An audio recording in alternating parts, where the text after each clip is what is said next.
Well, for more on the ongoing healthcare debate and other topics, we have Tony Perkins, president of the Family Research Council. Tony, welcome to you. So Republicans know they need to do something on healthcare. Earlier this week, President Trump, meeting with Republicans at the Kennedy Center, said that they should be, quote, flexible on the Hyde Amendment. Of course, you already know that's the measure that works to keep federal dollars from funding most abortions. He got a lot of flack for that, pushback from Republicans. As someone who's known by conservatives as the most pro-life president in the presidency, why do you think he made this risky suggestion? John, I actually think the approach has been a little different in this administration as opposed to the first administration. Clearly, the first administration, he was the most pro-life. But when you look at abortion rates in this country that have actually gone up, they've gone up because of the abortion pill. And that has happened because Biden-era policies changed during COVID remain in place. While other policies have been changed under the Trump administration, that has not.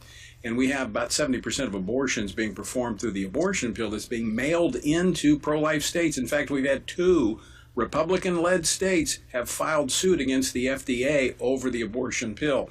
So the call to be flexible on Hyde, which is a 50-year common ground policy that is an annual rider on appropriations that keeps taxpayers out of the abortion business being compelled to do that.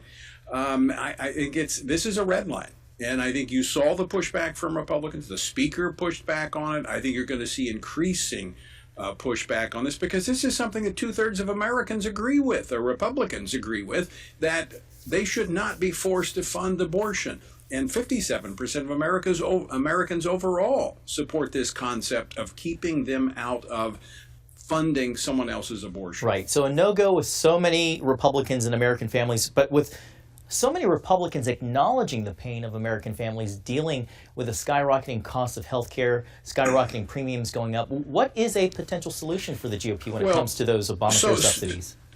So, John, what was being proposed was, all right, let's do a short-term extension of these Obamacare subsidies, which no Republican has ever supported. No Republican has actually voted for Obamacare in the past. So this was like a compromise. We'll extend it while we work on the underlying issue of making health care affordable in this country, because the Affordable Care Act is unaffordable, and that's got to be fixed. Temporarily extending these subsidies with the provision that they won't fund abortion. That's what the Republicans were putting on the table. So it looks like the president is negotiating for the Democrats as opposed to negotiating with them. I want to switch gears here to Venezuela. The president announced plans for U.S. involvement there for the foreseeable future. How do you think the administration walks this bit of a tightrope of having U.S. presence with members of the party that do not want to see troops on the ground, that would see this as a violation of America First in about the minute that we have left?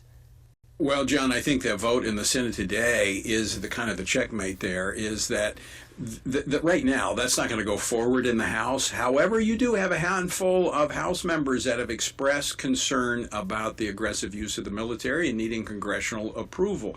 You only need a couple more votes and you could do a discharge petition on the War Powers Act in the House. So I think this actually will cause the president to be a little more cautious in using the military and establishing a permanent presence there, or a semi-permanent presence in Venezuela. Well, as a former member of our armed forces, I'm sure you do have a perspective there.